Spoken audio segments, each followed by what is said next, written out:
So, jetzt erstmal der Bericht so für heute. Heute ist ein Tag, es sind 48 Stunden fast. Jetzt, ja, ich bin gestartet 15.07.2015, 48 Stunden später ist jetzt halt hier ein Lagerfeuer. Ihr seht so im Hintergrund da dieses Ding so am Bodenblech, das ist ein Kirchturm. Die Geschichte ist das Jahre Null, das kann er sich mal in die Haare schmieren, dieser Verein. Das sind scheiße mit Kirchtürme, wo sie betteln. Sachen sind verschissen, die Leistung ist beschissen. Sachen, ich habe schon hingeschrieben, was sie so geleistet haben. Die Bodenausmessung für das Bodenblech, also die Deckeausmessung. Sachen oder überhaupt die Messung, da sind sie gar nicht mehr da. Sowas dauert mindestens 5000 Jahre. Sachen gesundheitlich sind die totaler Müll, bei denen war die schwarze Pest.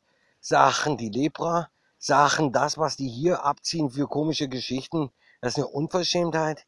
Sachen, also ich will da nicht großartig was sagen, aber es muss jeder selbst wissen. So, ich habe es ja gestern auch schon gesagt, so ich gehe mal vor und so weiter, gucke jetzt mal den Himmel an, so wie der Himmel ist. Sachen, ich gehe jetzt pro Person jetzt einfach mal vor und schau mal, ob es regnet oder ob es schneit. Sachen. Und ich habe ja gesagt auch, dass ich vorgehe. Sachen. Also das müsst ihr schon verstehen, so ähm, Sachen. Also ihr müsst verstehen, so Sachen. Ähm, Mir gehen die Zähne jetzt langsam aus, aber schräg nicht so. Ich bin gerade auf der Welttour. Habe ich da was? Ich gehe jetzt schon mal vor. Guck mal, ob ich da was habe. Ihr seid ja im Internet. Ihr vielen dort. Habe ich da was? Ich höre euch nicht. Ist auch ganz gut so. Sachen. Ich bin auf einer Welttour. Sachen. Und habe ich da echt was? Was? Was? Du hast eine neue Freundin? Ach, drauf geschissen, Mann. Sachen. Was sagt sie? Ich soll hören, das ist nicht mein Schatzi, was du da hast. Du hast die Bitch. Sachen, die Probleme dieses Nasenbohrers des Zöpfels.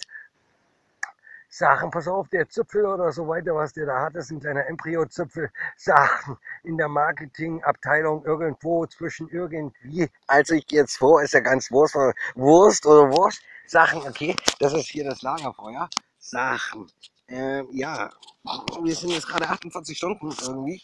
Sachen gerade da unterwegs. Sachen, hier ist die Stelle so. Ist ganz jetzt so Abendrötung heute.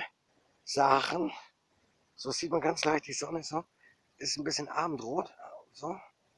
Okay, ich weiß ja nicht, was ihr alles so macht, aber Sachen. Bei mir ist es eine Welttour. Ich baue so demnächst in 20 Jahren, ich mache eine kleine Gebäudereinigung hier. Sachen und baue ein kleines so ein Ding so irgendwo. Sachen, Häuschen, so eine kleine Pension so für Sachen. Was habe ich da? Eine Couch, eine Umzugskiste. Was habe ich sonst noch? Eine Couch und eine Umzugskiste. Also, Sachen. 20 Jahre. Sachen. Hey, da auch was. Sachen. Jetzt gehen das Feuer aus, ja. Sachen.